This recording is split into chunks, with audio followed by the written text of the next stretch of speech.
Hello, and welcome to the College of DuPage Writing, Reading, and Speech Assistance video workshop on creating effective business presentations. I have a passion for communication. I have an undergrad degree in communication, a graduate degree in marketing, 30 years of experience in corporate marketing and communications. I've been a speech coach, a writing coach. I love to write and give talks as a hobby, so I love communication. But even more so, I have a passion for food. I love to eat. I think we probably all like to eat, but I've been told by multiple people that they love to cook for me because I am the most appreciative eater they know. And I do enjoy a well-prepared meal. That doesn't need to be fancy, just delicious. While I enjoy others cooking for me, I also enjoy cooking for myself, and subsequently others. My goal is not necessarily to prepare food that's fancy, just delicious. And to that end, I have found that there are three basic elements involved in creating a delicious dish. First, ingredients. Get the best, or do the best with what you have. Next, use a recipe. Follow a logical order. Get the right components in the right amounts. Finally, preparation. If you are ill-prepared or not paying attention, you could burn your dish, simply overcook it, leaving it dry and tasteless, or undercook it, and that's no good either. But if you make it just right, you'll leave your guests wanting more. Of course, I realize this is a workshop about creating effective business presentations. Am I mentioning food because I'm hungry? Perhaps. But you can use the same basic formula of creating a memorable dish to create an effective business presentation. Your ingredients are the contents of the presentation. Get the best you can, or do the best with what you're given. The recipe is the outline. Create a logical order, including just the right amounts of each component. And preparation is the execution of the presentation. If you don't pay attention to this piece of the project, you could wind up with a presentation that is too dry, or not cooked enough. But if you add just the right amount of sizzle, you will leave your audience hungry for more. Are you a little nervous about speaking in front of others? Everyone is. I am. It's okay and natural to feel a little bit of anxiety. Breathe deep and do your best. If you are well prepared, you'll feel more confident in dealing with whatever circumstances are present. We have an entire workshop video dedicated to the fear of public speaking. If this applies to you, please check that out. Now, understand you don't need to be a good speaker to have a good presentation with an impact to your audience. And just being a good speaker isn't enough either. You need to be prepared, organized, and rehearsed. So, how can you create an effective business presentation? Well, start with content, your ingredients. You gather data. What are you supposed to talk about? Where are you going to get the supporting data that you need? Who said it or wrote it? You need to research, verify, fact-check, and cite your sources. For example, for this presentation, I researched several sources on presentation skills, past presentations I've given, examples from my own experience, and feedback provided by instructors at COD. If you're working on a team, and many times we are, you need to clearly define who is responsible for what. Avoid duplicating efforts, and ensure that nothing is missed or forgotten. Know your audience. I may make an awesome pork tenderloin, and I do. But if my audience is vegan, it's not going to matter how good a cut of meat it is or how well prepared, they're not going to like it. Who is your audience? Are they peers, upper management, clients, prospects, co-workers? What are their expectations? Should you provide materials, handouts, notes, examples? Should you be following a consistent theme? Is everything about horse racing or baseball? Are there things that you should not be disclosing, like insider information to clients or prospects? Also, consider the use of industry or company lingo, common acronyms that might be perfect for an internal meeting, but they might be confusing for an external one. And consider dress code. Is it formal, business casual, very casual? When in doubt, overdress. And while you want to be engaging, certain presentation skills taught in general public speaking courses may not apply in the business setting. Humor, personal stories, shocking visuals may not be appropriate. Consider logistics. What time of day is your presentation? Are you the last presentation before lunch, when everyone is edgy and hungry and ready for you to be done? Are you the first presentation after lunch, when everyone is full and maybe ready for a nap? Are these the same people you present to all the time? Is it Monday morning or Friday afternoon? Also know your order or importance. Are you the keynote speaker or one in a series? Will you be presenting alone or as part of a team? Stick to the allotted time. Do not go long. Better to be a little short in a business presentation than too long. People are busy and have other things to do. And if you're one of several speakers, you don't want to take time away from someone else. Also consider the physical logistics. In today's business world, your meeting may be in person at a podium with PowerPoint projection. It might be in a conference room with handouts. It could be at a restaurant or some other public setting. It could be over the phone or the internet with no visual of you, just your disembodied voice, or some combination of all of these. Will you have access to a microphone or a screen? If you've created a wonderful PowerPoint, are people going to be able to see it?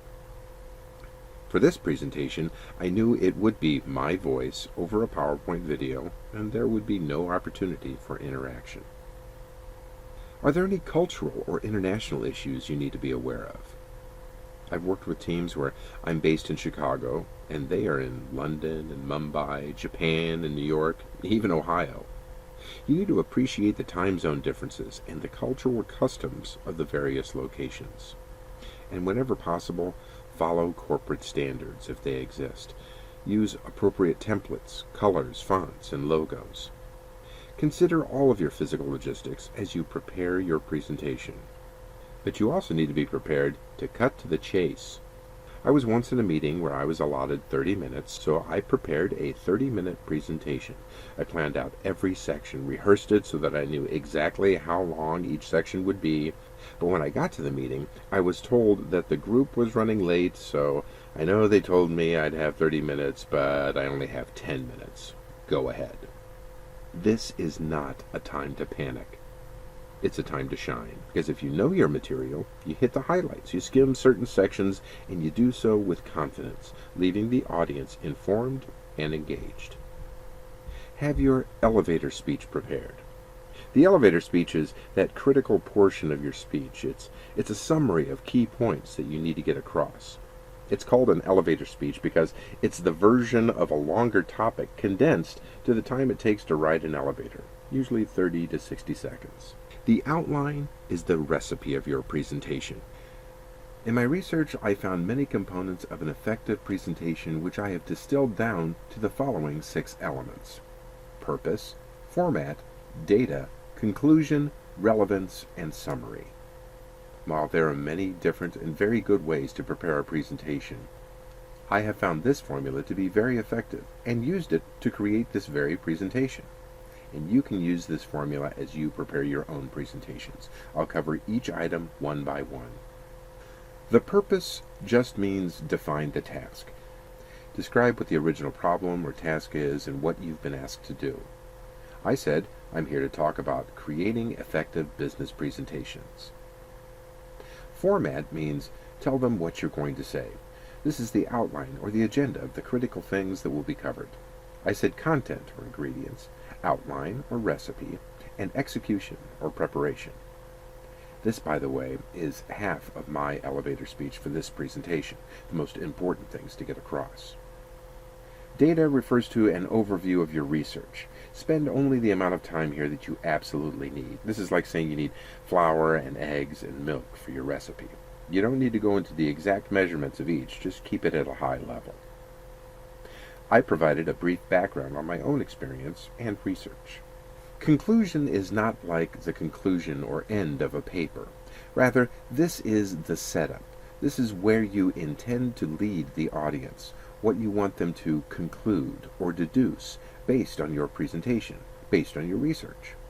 I said you don't have to be a good speaker to have a good presentation with an impact to your audience. And just being a good speaker isn't enough either. You need to be prepared, organized, and rehearsed.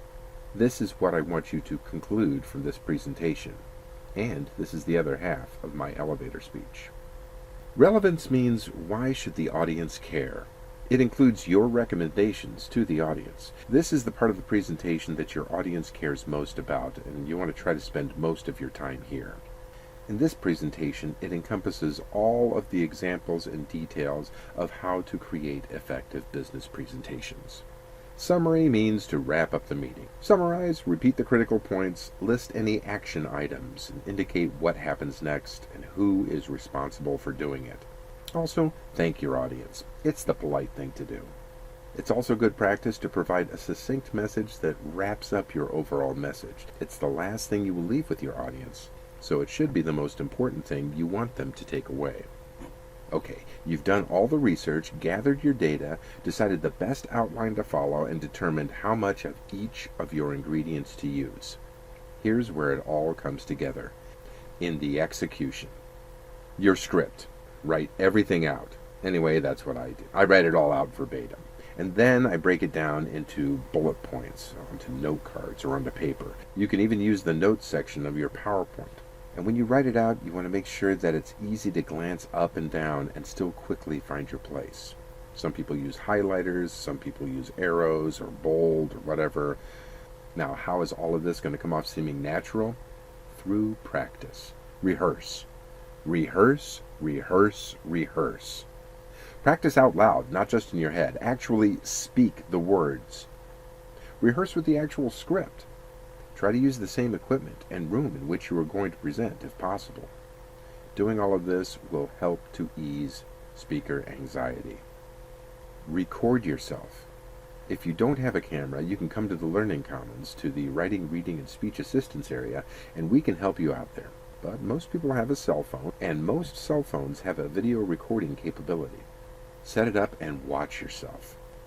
You may find that you have some nonverbal tics or mannerisms. You're rocking back and forth, your hands are in your pockets, you're scratching yourself. And once you see it in playback, it's a lot easier to correct and stop yourself from doing it in the future. If possible, practice in front of others and get their feedback. Be sure to time yourself. When you wrote it, you thought, oh, this is only going to be about 15 minutes, but then you find out it actually took 30 minutes. Now you need to go back and cut something out.